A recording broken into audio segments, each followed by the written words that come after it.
Un saludo para todos mis queridos amigos, a todos mis queridos hermanos. El Señor pueda bendecirles, el Señor pueda acompañarles.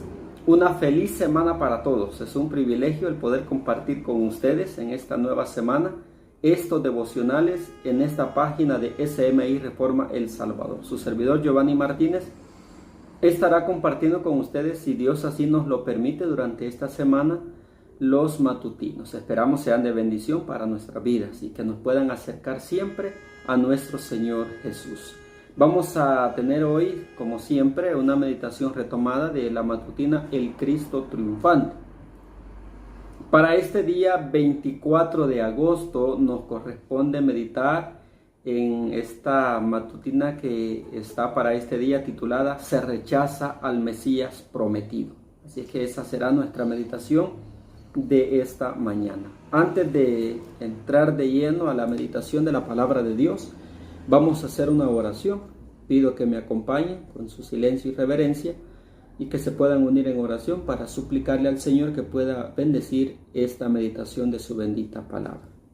Oremos. Bondadoso y amante Padre que estás en el cielo, santificado sea tu nombre. En esta mañana, Señor, venimos delante de ti agradecidos contigo porque nos concedes la vida, la salud y la oportunidad de poder compartir libremente tu palabra. Gracias porque todavía nos das los privilegios y los medios para poder hacerlo. Pedimos, Señor, que donde quiera que se encuentre un grupo de hijos tuyos, que tu gracia y tu misericordia les acompañen y que en esta nueva semana podamos también recibir tu protección y tus ricas bendiciones. En tus manos nos encomendamos y pedimos una bendición para la meditación de tu bendita palabra. Lo agradecemos y lo suplicamos todo en el nombre de Cristo Jesús. Amén. Muy bien, mis queridos amigos y mis queridos hermanos, vamos a tener en este momento la meditación de la palabra de Dios. Hemos orado al Señor y esperamos que su Santo Espíritu pueda ser derramado en nuestras vidas. Como decíamos al inicio, vamos a tener una meditación titulada Se rechaza al Mesías prometido. Y esta meditación está enfocada en lo que dice el libro de San Lucas, capítulo número 4, versículo 24. San Lucas 4, 24 dice la palabra de Dios lo siguiente. Veamos qué es lo que dice la palabra de Dios. Y dijo, de cierto os digo que ningún profeta es acepto en su propia tierra. Esto es lo que el Señor afirmó y aseguró. De cierto os digo que ningún profeta es acepto en su propia tierra. Según lo dice San Lucas capítulo 4, versículo número 24. Vamos a ver, hermanos, según esta meditación, cómo es que no se puede aceptar a un siervo de Dios que se levanta un siervo de Dios, no se puede aceptar en ese lugar en el que él pertenece. El Señor Jesús lo dijo, ningún profeta es aceptado en su propia tierra. Pues, ¿por qué será? Bueno, vamos a tratar de estudiar en este momento esto. Dice la matutina, el espíritu de profecía, a medida que el honor de la ley se vindicaba, los ángeles celestiales y los mundos no caídos contemplaban el conflicto con intenso interés. Eso es lo que nos dice acá esta parte. Esta controversia se resolvería para siempre, no meramente para este mundo, sino para el universo del cielo y los mundos que Dios había creado. ¿Qué es lo que estaba pasando cuando Jesús estuvo en esta tierra y empezó su ministerio? Los santos ángeles y los mundos no caídos contemplaban, dice, el conflicto con intenso interés. ¿Por qué? Porque ellos sabían que en esta gran controversia que se estaba llevando a cabo en esta tierra, cuando Jesús estuvo acá, se resolvería para siempre esa lucha, esa controversia, ese gran conflicto que durante miles de años se venía llevando a cabo. Más de 4.000, aproximadamente 4.000 años se había tenido una lucha.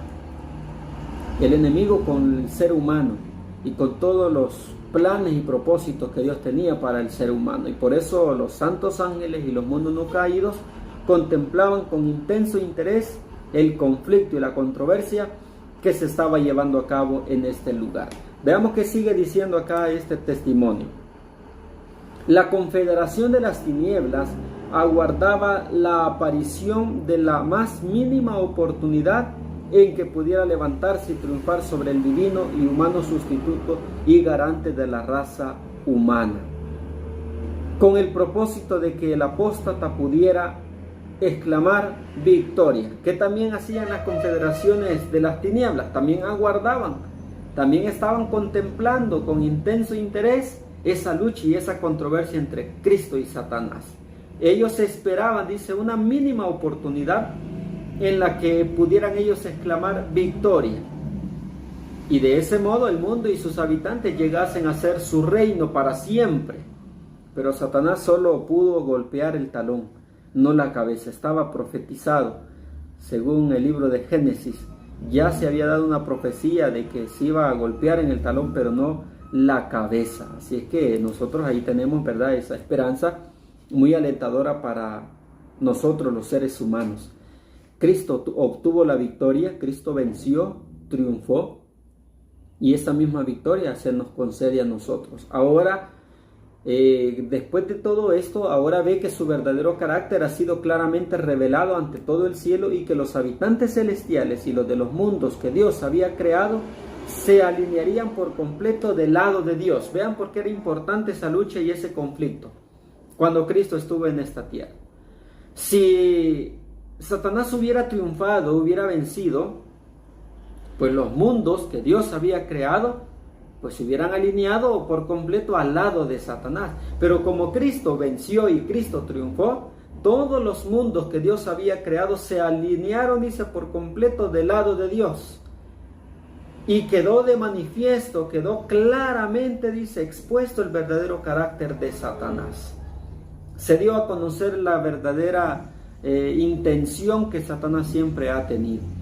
Ahora comprende que perdería toda perspectiva de una futura influencia sobre ellos. Ahora Satanás, cuando ya fue vencido, él comprendió que perdió toda perspectiva de una futura influencia sobre los otros mundos. Ya no pudo seguir con su plan de engaño, de seducción y de dañar a la creación de Dios. ¿Por qué? Porque Cristo venció y Cristo triunfó. Todas las expectativas o la perspectiva que tenía Satanás de poder vencer a otras creaciones e influenciar a la rebelión a otras creaciones, se le terminaron. Él comprendió que perdió toda perspectiva futura de una influencia sobre ellos. La humanidad de Cristo habría de demostrar a las edades eternas el punto que decidió la controversia. Y hoy nosotros, mis queridos hermanos y mis queridos amigos, también estamos en esa controversia y en ese gran conflicto. También nosotros tenemos que participar de esta gran controversia y de este gran conflicto. Los santos ángeles y los mundos no caídos siguen contemplando con intenso interés cómo terminará esto, el fin de todo esto. Y nosotros tenemos que marcar una historia hermosa, una historia muy positiva a favor de nuestro Dios y de nuestro Salvador Jesucristo. Pero depende de cada uno de nosotros, que tanto va a ser el valor que le vamos a dar al sacrificio que Jesús hizo por nosotros. Sigue diciendo acá el consejo: ¿qué movió a su propia nación para que escarnecieran a Jesús? Entremos de lleno. ¿Cómo se llama el tema? El Mesías es rechazado. ¿Y qué movió a su propia nación para que escarnecieran a Jesús? Los judíos, especialmente los judíos, esperaban un príncipe terrenal, y ese fue el problema, de cómo ellos esperaban al Mesías. Ese también es el problema de cómo hoy el mundo espera a nuestro Señor Jesús. Lo esperan de una manera que Él nunca aparecerá, en un rapto secreto. Los judíos esperaban a Jesús de una manera que Él no iba a venir. ¿Por qué? Porque lo esperaban como un príncipe terrenal que los liberara del poder que Dios había determinado que gobernase sobre ellos. Si se negaban a guardar el camino del Señor y a obedecer sus estatutos, sus mandamientos y sus leyes. Habían alardeado acerca de que el rey de Israel, el prometido, el libertador, el Mesías, la estrella naciente de Judá, los liberaría de su condición de esclavitud y los transformaría en un reino de sacerdote. Esa era quizá la perspectiva de los judíos, como nosotros estamos leyendo y compartiendo acá en este momento. Los judíos habían alardeado tanto y por tantos años acerca de que el rey de Israel, la estrella naciente de Judá, aquella profecía que de Judá iba a nacer una estrella, iba a nacer un Mesías, un Salvador o un gran rey. Ellos tenían la perspectiva de que los liberaría de su condición de esclavitud y los transformaría en un reino de sacerdotes. Pero estaban muy equivocados. No era de esa manera como el Señor Jesús iba a manifestarse en la época de los judíos.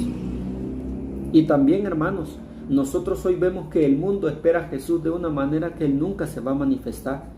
Tenemos nosotros que comprender cómo estamos esperando a Jesús y también tenemos que darle a conocer al mundo cómo espera a Jesús, para que todos aprendamos a esperar a Jesús de la manera correcta, no de una manera en la que Él jamás se va a mostrar a este mundo por segunda vez. Y vean lo que sigue diciendo acá: pero no era la ausencia de riqueza, de honor externo y de gloria lo que ocasionaría que los judíos rechazaran a Jesús. No iba a ser esa la razón, la ausencia de riquezas o de honor externo o de gloria, lo que ocasionaría que los judíos rechazaran a Jesús. El sol de justicia que resplandecía en medio de la oscuridad moral revelaba el contraste entre el pecado y la santidad, la pureza y la contaminación, pero a esa luz no la recibieron. Eso es lo que no pudieron ellos percibir o discernir. No pudieron ellos interpretar la forma en cómo el Señor Jesús se había manifestado ya entre los judíos. ¿Por qué? Porque ellos lo esperaban de otra manera. Y por eso dice que el sol de justicia que resplandecía en medio de la oscuridad moral revelaba el contraste entre el pecado y la santidad, entre la pureza y la contaminación, pero a esa luz no la recibieron, no la lograron a discernir, no lograron a captar que ya estaba el Rey en medio de ellos, pero no supieron interpretarla, no supieron ellos discernir ni recibir esa luz. Y lo mismo está aconteciendo hoy en la actualidad. Jesús está en medio de nosotros, pero los seres humanos no quieren recibir esa luz no quieren recibirla. Y ese es el peligro también a la que nos enfrentamos hoy nosotros. Sigue diciendo esta matutina del Cristo triunfante en la página 245. Cristo cumplió la labor que específicamente dijo que habría de realizar. Los enfermos fueron sanados, los demonios fueron expulsados, los mudos, los leprosos y los paralíticos recuperaron por completo la salud. Los mudos, ¿qué hicieron? Hablaron. Los oídos de los sordos fueron abiertos. Los muertos recuperaron la vida y a los pobres se les predicó el evangelio. ¿Qué pasaba con los ciegos? Se le abrían los ojos. A los mudos, pues los oídos de los sordos fueron abiertos. Los mudos hablaron y los oídos de los sordos fueron abiertos. Los muertos recuperaron la vida y a los pobres se les dio la riqueza del evangelio. Cada milagro realizado por Cristo convenció a algunos de los principales sacerdotes, de los principales judíos, convenció a algunos de ellos de su verdadero carácter, que respondía a las especificaciones de la profecía mesiánica. Pero quienes no recibieron la luz del cielo se manifestaron de un modo decidido contra esta evidencia. En lugar de aceptar la luz que estaba iluminando su vida, que quería iluminar sus corazones, iluminarles sus mentes, para que ellos pudieran entender y comprender cómo iba a venir Jesús o cómo había venido ya Jesús, algunos de ellos dice que se convencieron de lo que estaban viendo y presenciando en Cristo Jesús, que respondía a todas las especificaciones de la profecía mesiánica. Sabían que Él era el Mesías. Estaban convencidos de eso algunos de los principales judíos, pero no quisieron recibir la luz. No quisieron ellos aceptarla, porque había una gran diferencia entre lo que Él predicaba y proclamaba a lo que ellos decían y hacían. Así que, queridos hermanos, muchas veces eso es lo que también a nosotros nos sucede. Estamos convencidos de que esto es así y de que las cosas que estamos haciendo no están bien delante de Dios. Nosotros estamos convencidos que eso es pecado, que no es la voluntad de Dios que nosotros lo hagamos. Pero no queremos aceptar la corrección, no queremos aceptar una reprensión y una exhortación donde se nos exponga que eso es pecado y que eso es una falta delante de Dios. Más bien rechazamos la amonestación y rechazamos el consejo que Dios nos da. Veamos esta última parte de esta meditación. Estamos viendo cómo es que el Mesías fue rechazado. Eso es el estudio de esta mañana. El Mesías rechazado. Y muchas veces los mensajes de Dios como son también rechazadas. ¿Por qué? Porque exponen la falta y el pecado de los hijos de Dios, del pueblo de Dios. Y en lugar de aceptar esa exhortación, la rechazamos como hicieron los judíos. Estaban convencidos, muchos de ellos, que Él era el Mesías porque cumplía todas las características que daba la profecía. Se veían en Él, pero no aceptaron la luz ni al Mesías. Vean lo que dice esta última parte. Las enseñanzas de Cristo en precepto y ejemplo, dos cosas, precepto y ejemplo en su testimonio, fueron la siembra de una semilla que luego sería cultivada por los discípulos. Las enseñanzas que Cristo dio, mis queridos hermanos y mis queridos amigos, tanto en precepto y ejemplo, fueron la siembra de una semilla que luego sería cultivada por los discípulos. El Señor Jesús narró una parábola del sembrador, representándose a sí mismo y a la obra que Él venía a hacer a este mundo. El sembrador salió a sembrar. ¿A quién representaba el sembrador? A Cristo Jesús. ¿A qué representaba la semilla? Su palabra, el evangelio de las buenas nuevas. ¿A qué representaba el terreno? A los corazones de aquellas personas que iban a escuchar el evangelio, y no todas la iban a recibir con voluntad, con agrado y con gozo y alegría en su corazón, sino que algunos no le iban a dar el valor, iban a despreciar esas enseñanzas. Y eso es lo que hoy nosotros también estamos viendo. La gente no quiere exhortación, no quiere el mensaje, no quiere la luz de una manera correcta. No esperamos a Jesús de la manera correcta. Queridos hermanos y queridos amigos, recordemos, el Señor Jesús dijo en su santa y en su bendita palabra en el libro de San Lucas, capítulo número 4, versículo 24. De cierto os digo que ningún profeta es acepto en su propia tierra. Pero esto no nos quita que dejemos de predicar. Al contrario, tenemos que confortarnos en el Señor, animarnos en el Señor y predicar el Evangelio. Este estudio es lo que nos quiere hacer recordar. Se rechaza al Mesías prometido. ¿Y qué es lo que estamos haciendo hoy, mis queridos hermanos y amigos? Quizás estamos haciendo lo mismo, estamos repitiendo la misma historia de los judíos. Estamos rechazando el llamado de Dios, la invitación de Cristo Jesús, al Salvador que quiere liberarnos del pecado. Dios pueda ayudarnos, Dios pueda fortalecernos y en su amor y en su misericordia pueda ayudarnos a recibirle en nuestro corazón y a reflejar la luz que Él quiere depositar en nuestras vidas. Que el Señor pueda bendecirnos y acompañarnos es mi deseo. Amén. Vamos a finalizar, mis queridos amigos y mis queridos hermanos, con una meditación, una oración por el mensaje que hemos escuchado en esta hora. Oremos. Bondadoso y amante Padre que estás en el cielo, santificado sea tu nombre. Una vez más, en esta mañana, nos presentamos delante de ti agradecidos contigo porque nos diste la oportunidad de poder meditar en tu bendita palabra a esta hora del día. Gracias, Padre, por tanto amor y tanta misericordia, porque a pesar que te fallamos y te ofendemos, tú siempre estás con nosotros. Suplicamos que en este día nos acompañes, nos libres del mal, del peligro y que derrames de tus ricas bendiciones sobre nosotros. Ayúdanos también a aceptarte como Salvador de nuestra vida y a no rechazar el llamado que nos estás haciendo y el privilegio que nos quiere dar. Señor, en tus manos nos encomendamos. Bendícenos y perdónanos. Lo agradecemos y lo suplicamos todo. En el nombre de Cristo Jesús. Amén. Muy bien, mis queridos amigos y mis queridos hermanos. De esta manera hemos llegado al final de este devocional. Agradezco a todos los hermanos y amigos que nos acompañaron en este devocional. El Señor les pueda bendecir. Un saludo para todos. Feliz día para ustedes también y muchas bendiciones. Que el Señor les acompañe. Amén.